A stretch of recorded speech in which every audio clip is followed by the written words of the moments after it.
18,000 का profit, 50% return. लेकिन आज हम सिल्वर ईटीएफ को सेल कर दिए। क्या सिल्वर का रैली खत्म हो गया है या फिर हम डर गए? लेकिन सच थोड़ा सा अलग है। जब हम सिल्वर में इन्वेस्टिंग स्टार्ट किए थे तो बस 3 चीज देखे थे, सही वैल्यूएशन, मार्केट मोमेंटम और सिल्वर का हाई इंडस्ट्रियल डिमांड। तो इसके बाद हम सिल्वर ईटीएफ में थोड़ा थोड़ा करके इन्वेस्टिंग स्टार्ट कर दिए और जब सिल्वर में रैली स्टार्ट हुआ तो 10%, फिर 20% और धीरे धीरे करके एक टाइम ऐसा आया कि मेरे पोर्टफोलियो में सिल्वर ईटीएफ लगभग 120-30% गेन में था। अगर आप हमारा पुराना वीडियो देखते हैं तो हम दिखाए थे कि 31,000 रुपया के आसपास मेरा इन्वेस्टमेंट था और उस पे 40,000 रुपया प्रॉफिट था सिल्वर ईटीएफ में। अब इतने बड़े रैली को देख के किसके मन में लालच नहीं आएगा। हम इन्वेस्टिंग बढ़ाते चले गए और एक टाइम ऐसा आया कि मेरे पोर्टफोलियो में सबसे बड़ा एलोकेशन यानी कि सबसे ज्यादा इन्वेस्टमेंट मेरा सिल्वर में हो गया। उसके बाद सिल्वर में करेक्शन का फेज आया और जहां मेरा 120% गेन में था सिल्वर ईटीएफ, वो घट के आ गया 50-51% पे। 40,000 प्रॉफिट से घट के 18,000 के प्रॉफिट पे आ गए। तब हमको समझ में आया कि वोलेटिलिटी क्या चीज होती है और मार्केट स्विंग्स किसे कहते हैं। कहने का मतलब है कि सिल्वर में जो शॉर्ट टर्म में इतना बड़ा मूव आया, उसके बाद नेचुरली कंसोलिडेशन होता है, मार्केट में करेक्शन आता है। अब देखो, एक बात हम सबसे पहले क्लियर कर देते हैं कि सिल्वर पे हम बिल्कुल भी बेयरिश नहीं है। लॉन्ग टर्म में इसका हैवी डिमांड रहने वाला है। Solar panels, electronics, electric vehicles, drones बनाने में भर भर के इसका यूज होने वाला है। कहने का मतलब है कि सिल्वर सिर्फ प्रेशियस मेटल नहीं है, इंडस्ट्रियल बैकबोन है। अब लोग पूछते हैं कि भाई सिल्वर में क्या करना है, सिल्वर कहाँ तक जाएगा? भाई सिल्वर 5 लाख तक भी जाएगा, 6 लाख भी जाएगा, लेकिन कब जाएगा ये किसी को पता नहीं है। तो अब सवाल ये उठता है कि सिल्वर हम सेल क्यों किए? देखो भाई, मेरा सिंपल सा रूल है एक डाइवर्सिफाइड पोर्टफोलियो बनाने का, जिसमें निफ्टी के भी ईटीएफ हो, मिड कैप भी हो, स्मॉल कैप भी हो,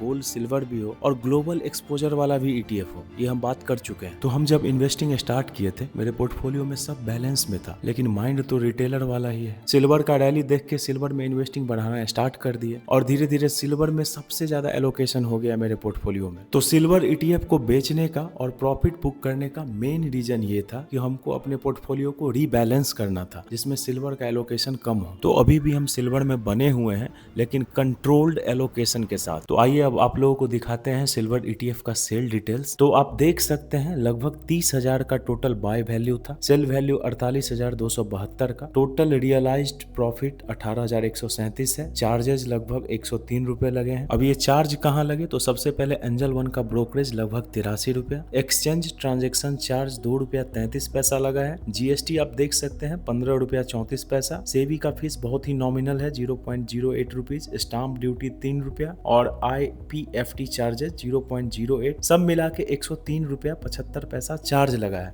आप लोग हमेशा कहते रहते हैं कि चार्ज भी दिखाओ और टैक्स भी बताओ। तो टैक्स भाई इसमें short term capital gain tax लगेगा, वो तो जब हम ITR फाइल करेंगे उस टाइम में पता चलेगा कि शायद अप्रॉक्स 20% के आसपास है। अब सिल्वर ETF बेच के उन पैसों का हम क्या किए? दारू पी गए क्या? ऐसा नहीं है, हम अपने गोल्ड का एलोकेशन बढ़ाए हैं अपने पोर्टफोलियो में, जो पहले सिल्वर से बहुत ही कम था। सिल्वर ज्यादा था, गोल्ड कम। अब वापस से हम गोल्ड को बढ़ा रहे हैं। गोल्ड मेरा लगभग 50,000 रुपया के आसपास इन्वेस्टमेंट कंप्लीट होने वाला है मेरे पोर्टफोलियो में, आप देख सकते हैं। देखो भाई, सिल्वर में ग्रोथ ज्यादा होता है, ये बात सबको पता है, लेकिन गोल्ड का काम है झटका को एब्जॉर्ब करना। मार्केट जो हमें झटका देती है, कभी निफ्टी गिर गया, कभी बैंक निफ्टी गिर गया, तो गोल्ड उसी झटका को एब्जॉर्ब कर लेता है। और वैसे भी भाई, मेरे लिए पहले सोना तब चांदी। कोई कितना भी कह दे कि silver is the new gold, copper is the new gold, लेकिन सच्चाई सिर्फ इतना है कि गोल्ड ही गोल्ड है। और यही रीजन है कि हमारे घर की महिलाएं गोल्ड रिजर्व रखती है मुश्किल वक्त के लिए। और सिर्फ महिलाएं क्यों, सेंट्रल बैंक्स भी तो गोल्ड रिजर्व ही रखती है। तो ये था मेरा स्ट्रेटजी सिल्वर पे। पोर्टफोलियो के एलोकेशन को रीस्ट्रक्चर किए हैं और इसी तरह के स्ट्रेटजी को फॉलो करते हुए आज मेरा ETF पोर्टफोलियो लगभग 1,59,000 का हो गया है। जो जर्नी आज से 6 महीने पहले हम मात्र 900 रुपया से स्टार्ट किए। अब लास्ट वीक आप लोगों को हम दिखाए थे कि USA में भी हम ETF इन्वेस्टिंग स्टार्ट किए हैं IND मनी ऐप पे, और वहां पे अभी हम फिलहाल कॉपर और यूरेनियम का ETF खरीदे हुए हैं। $10 मेरा वहां टोटल अभी तक का इन्वेस्टमेंट है। अभी हम इन्वेस्टिंग स्टार्ट ही किए हैं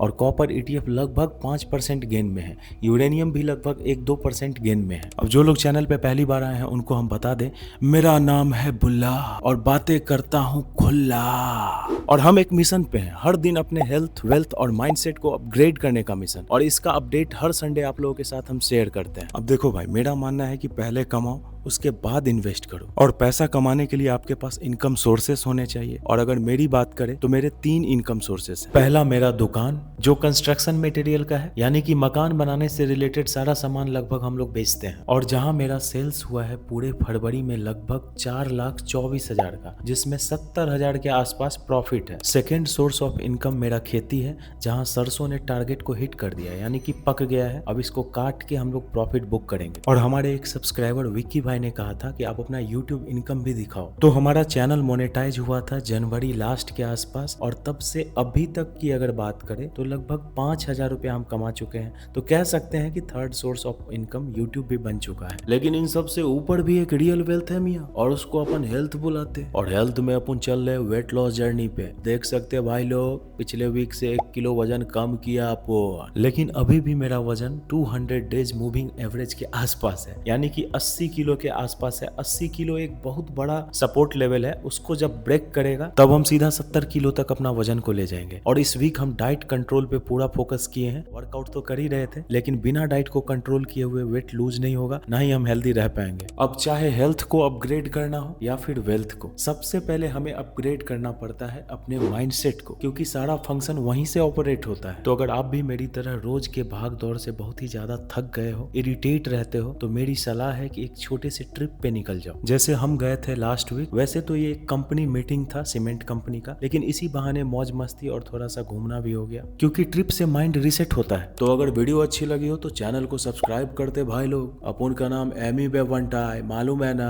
क्या बोलती कंपनी। मिलते हैं अगले वीडियो में, तब तक के लिए टाटा बाय बाय।